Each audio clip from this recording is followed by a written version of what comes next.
Today, I want to talk about another exciting subject, victimhood. As I was putting together my notes for this talk, I just want to acknowledge some of the things I might have to say might feel uncomfortable, might feel challenging. I heard the voice of Dr. Fred Vogt, our senior minister emeritus, when he used to tell us ministerial students that our job as ministers was to comfort the discomforted and to discomfort the too comfortable. And the premise of my message today is it's about going from victimhood to victor, being a victor, is that sometimes we get a little too comfortable in our victim story, in our victim experience. And we have a hard time getting out of it or even seeing that it's possible or seeing the benefits of getting out of it. Because the victim story does connect us to lots of things like other people's empathy and love. And so sometimes it can be hard to give up. And sometimes we just don't know how. And I want to talk to us today about how we can begin to move towards giving up our victim story. I have yet to meet a human being who hasn't felt victimized in some way, shape, or form. I don't think any of us leave childhood or our teen years unscathed from hurts and betrayals and rejections and frustrations and sometimes feeling that we don't belong or we're not right. Or many of us have been actually hurt, harmed, abused, neglected as children. And so sometimes we have those kinds of experiences and we have to find ways to heal that victimhood inside of us to be happy and free. Sometimes it's going through our life and having heartbreaks and betrayals when we're adults and things not work out for us and losing jobs and things where we feel victimized by that.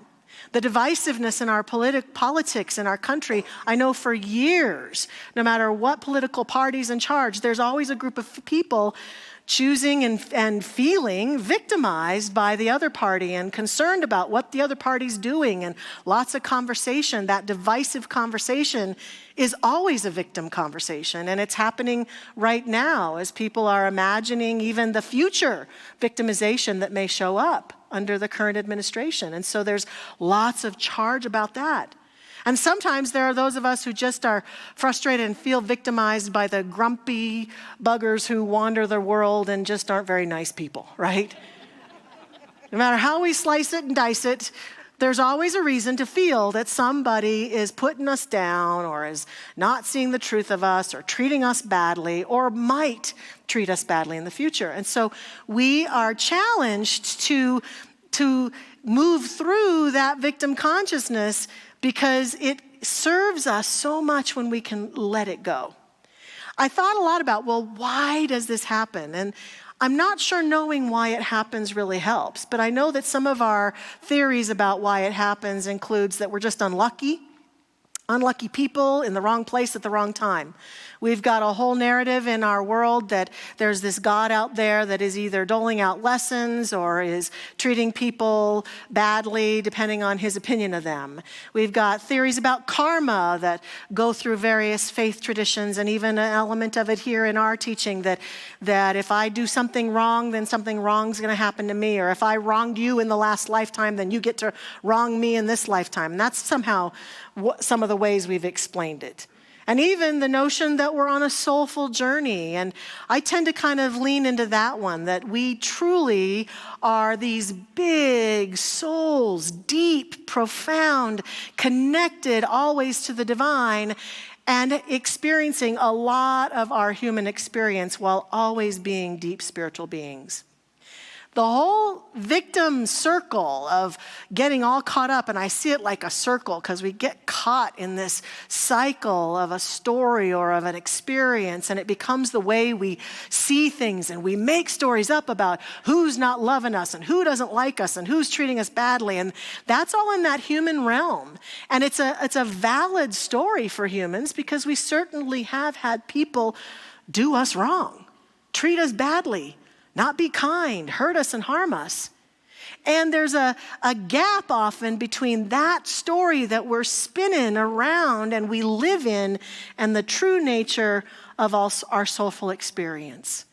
And when we begin to bridge that gap more, as we begin to encounter that depth of who we are, I think it helps us begin to make sense and begin to understand that we can only be totally happy and free if we're willing to challenge and give up those stories.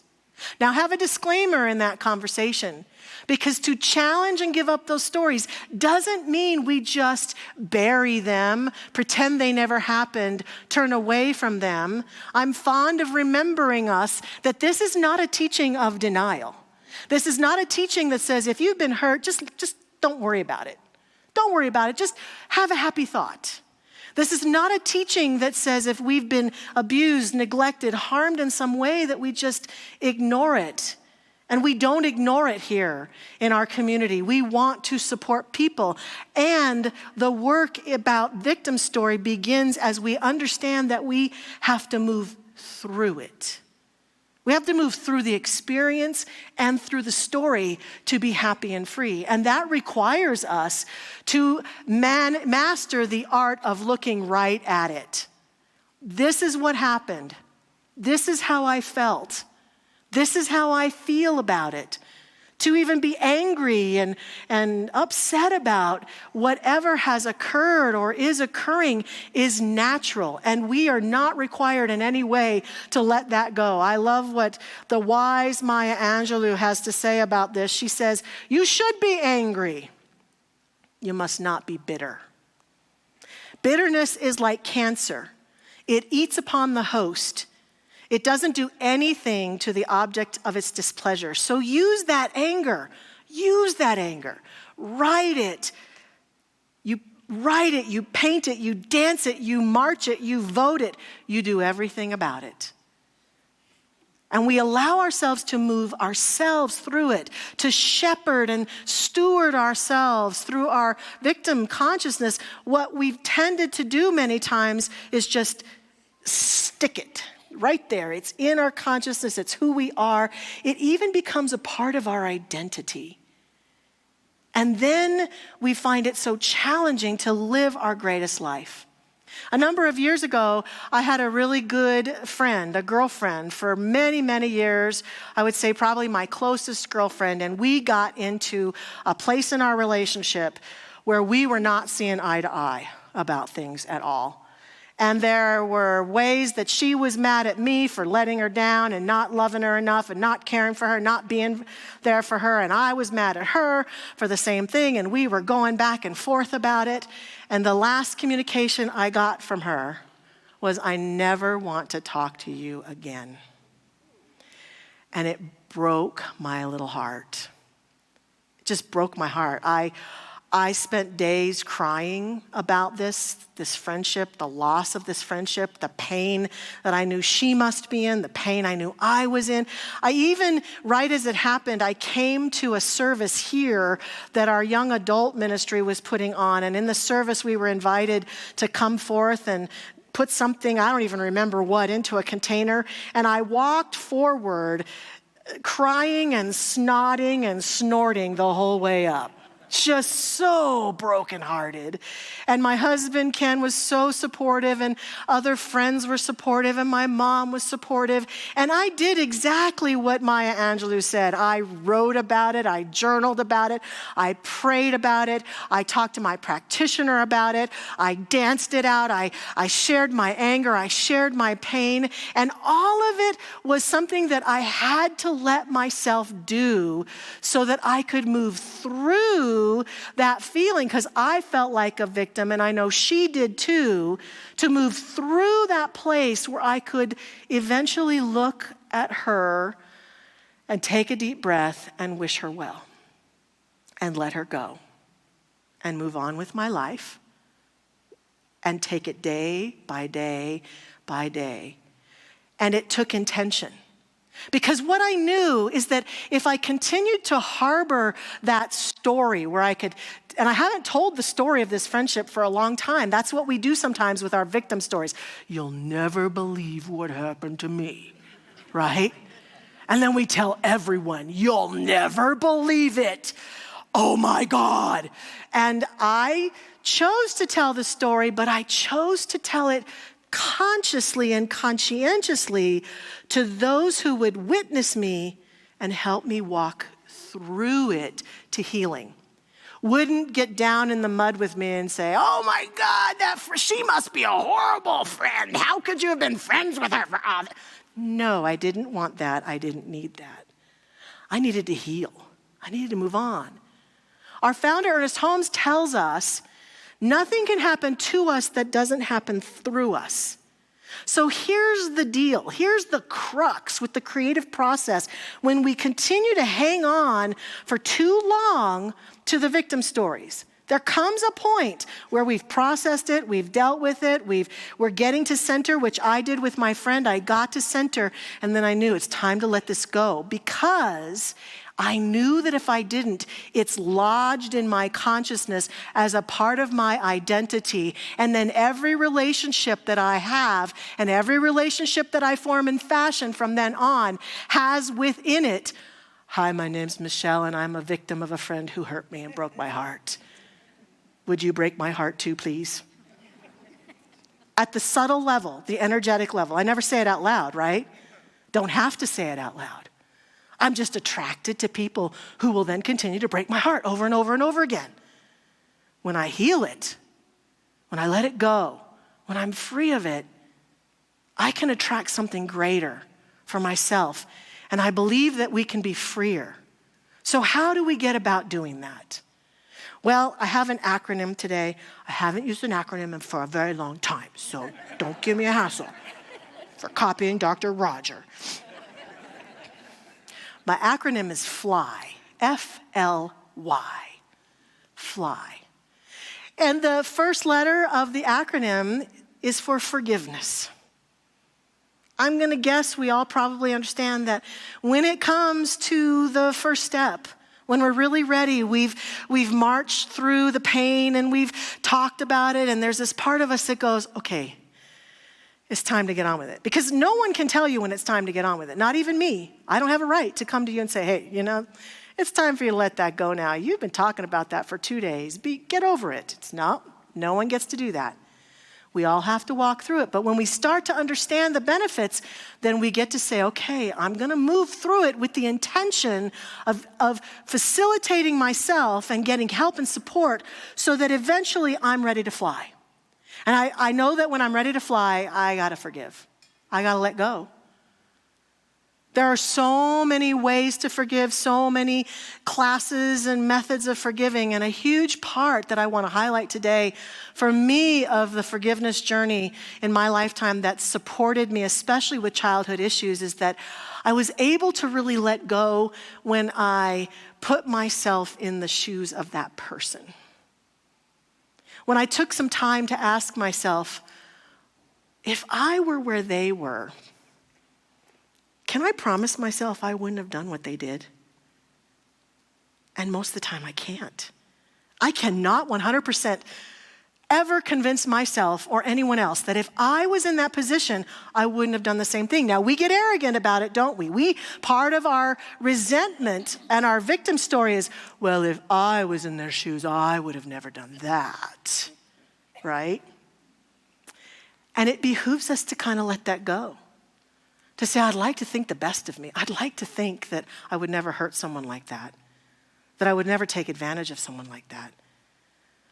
But if I'm not in their shoes, walking their path and walking their journey, I can't know. And so what could I do to allow myself to let that go and trust that the best that they had in them at the time was given to me, and that I can surrender and let go of some of my resentment and my pain. It's like that bitterness that Maya talks about. Like it's a bitterness that's like cancer that eats away at us.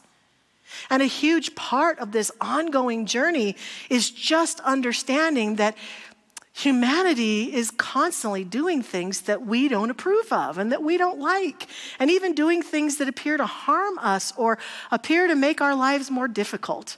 A couple of weeks ago, Ken and I were at my former community in Arizona, New Vision Center, and the minister there is now Reverend Karen Einhaus. And We got to hear her speak, and she shared a quote from the Roman Emperor Marcus Aurelius. He was the Roman emperor from 160 to 181, and he wrote these 12 books of meditations, which I've been looking into since I heard Reverend Karen mention him, and she shared one that I think is apropos for us today. Here's what he says.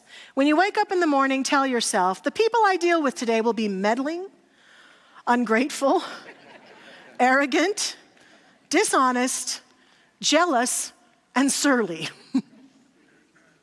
They are like this because they can't tell good from evil. But I have seen the beauty of good and the ugliness of evil, and have recognized that the wrongdoer has a nature related to my own, not of the same blood and birth, but the same mind, and possessing a share of the divine, and so none of them can hurt me.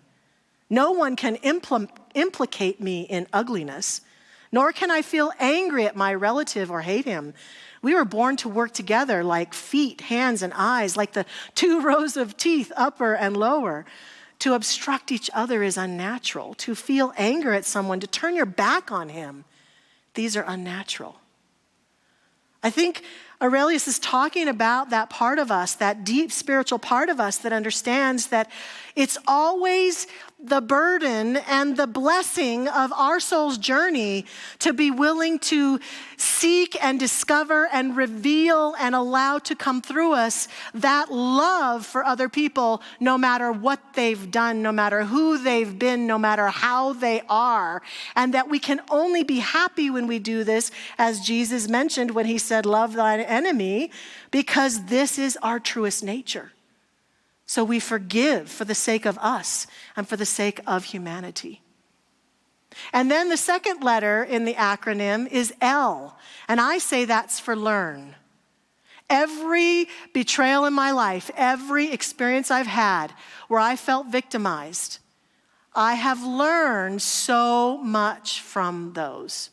And I have learned more about myself from those. The end of the story for many people is I was victimized and it's unfair and it shouldn't have happened and woe is me. And they're missing the part sometimes. We're missing the part sometimes that says, and who have I become because of that? Because I know so many people who, through what they would call their victimizations, have gone on to help other people and do beautiful work in the world, have gone on to be magnificent beings of light despite whatever occurred to them. And what we have to do is allow ourselves that deep learning at the soulful level. In her book, The 4 Spiritual Laws of Prosperity, Edwene Gaines talks about this and tells her story.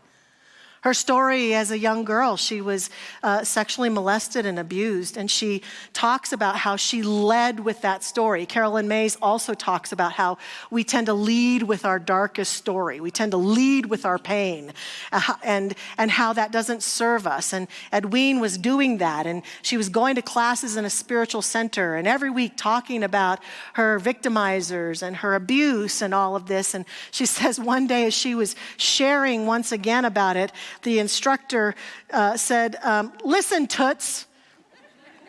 Yeah, I know Reverend Josh and I say that to people all the time, so it's a spiritual thing.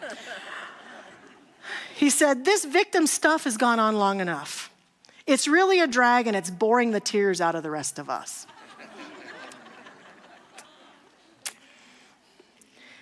She was shocked because she said he didn't give her the poor baby, oh, that's horrible kind of response, but it woke her up. It shocked her. He said, in order to heal this childhood trauma, what you've got to do is create a new story about it. He paused and he gave it some thought. Okay, he said, here's your new story. Try this one on and see if it works for you. You came into this planet to be a woman of power, which is what Edwene always says. I am a woman of power. She said it for a long time. This is what you came to do, he said. Your soul chose this pathway, and because you chose it, you also chose to take an initiation in the misuse of power at a very young age. During this initiation, you learned what it feels like when power is misused, and it's horrible. Therefore, it is now safe for you to be a woman of power in the world because you know now that you would never misuse this power nor abuse this power. And in this process, you've gained the most valuable of all spiritual gifts, the understanding heart. She said it took a while for her to be with that story. But when she really took it in and prayed over it and went deep within herself, she realized that's the story. And sharing that story, claiming that story, owning that story, learning that that was her story, well, it changed everything for her as she went forth and continued to become a woman of great power. So we can learn, we can forgive, we can learn, and the Y in this acronym is for the word yes. Yes. We all suffer. We all are victimized at times. We all have pain. We all have our stories.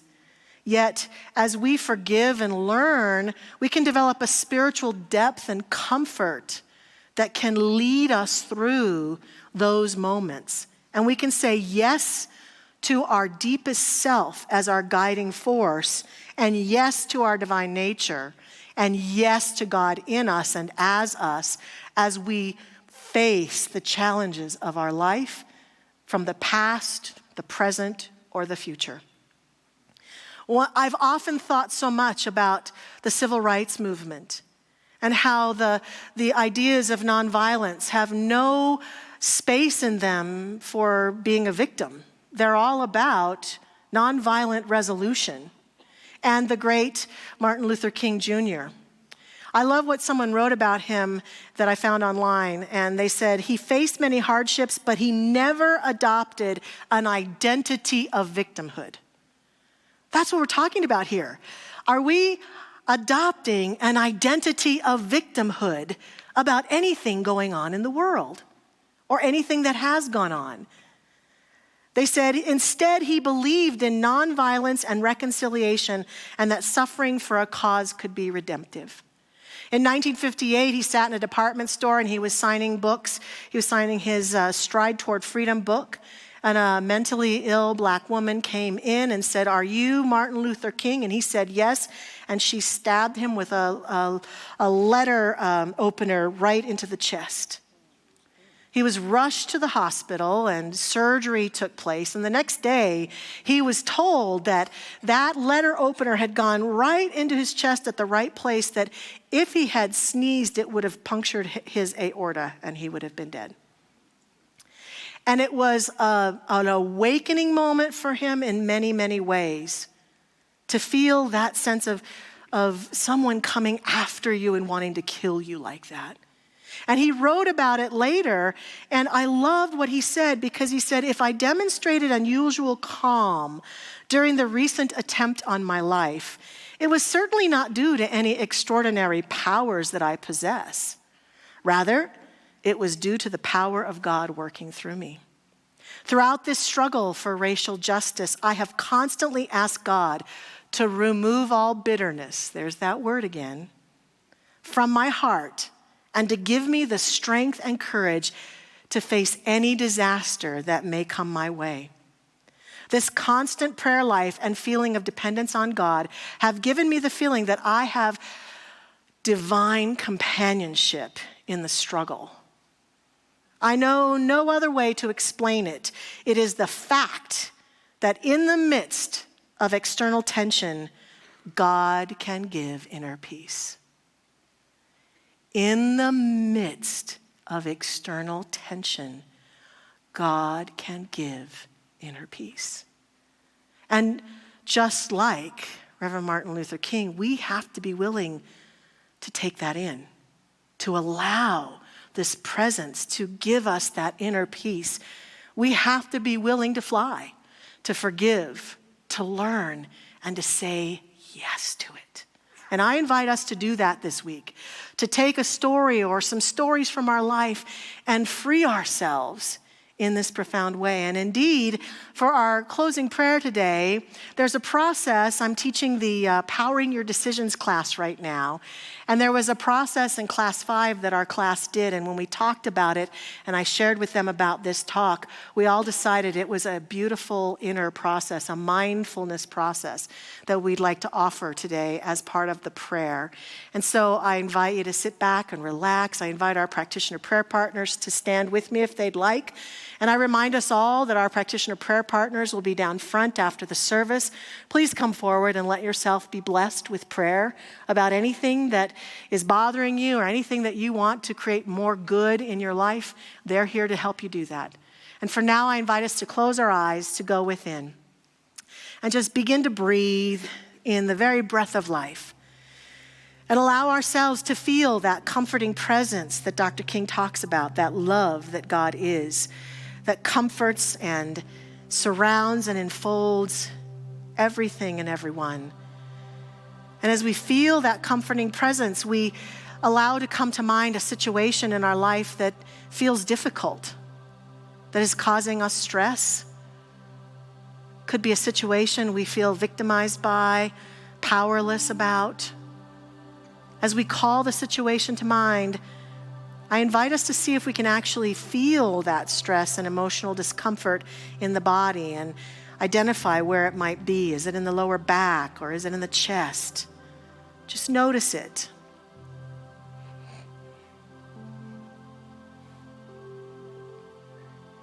And upon noticing it, say to yourself, this is a moment of suffering. This is a moment of suffering. That's what mindfulness is. It's noticing what we're feeling, what's so right now. Other options might include, this hurts. This hurts. Ouch. This is stress.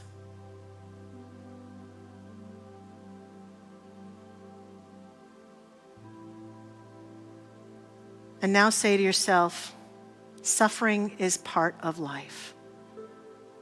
Suffering is a part of life. It's common humanity. Other options include, other people feel this way. I'm not alone. We all struggle in our lives. Now, if you feel comfortable, place your hands over your heart and feel the warmth of your hands and gentle touch of your hands on your chest. And breathe in as you say to yourself, may I be kind to myself. And ask yourself, what do I need to hear right now to express kindness to myself, to be free, to let go? There might be some phrases that we could use to speak to ourselves in our particular situations, such as, may I give myself the compassion that I need. May I learn to accept myself as I am. May I forgive. May I be strong. May I be patient. And so breathing these phrases in and allowing any that come to mind to have their way through us, we offer ourselves grace. And we allow ourselves to move forward even just a little bit in our experience of suffering or victimhood. And I accept and affirm that as we go forth from this place, this opportunity allows us to fly, to forgive, to learn, to say yes to that comforting presence of the divine, and move forward in our lives with great joy, being alive, more and more alive than ever, and attracting more and more good to ourselves as we let go of our victimhood, and we are victorious, spiritually victorious. Oh, what a joy this is, and I'm so grateful to see this, to affirm this, to accept this. We let this go. We let this be because we know that as it has been spoken, it is done, and so it is. Amen.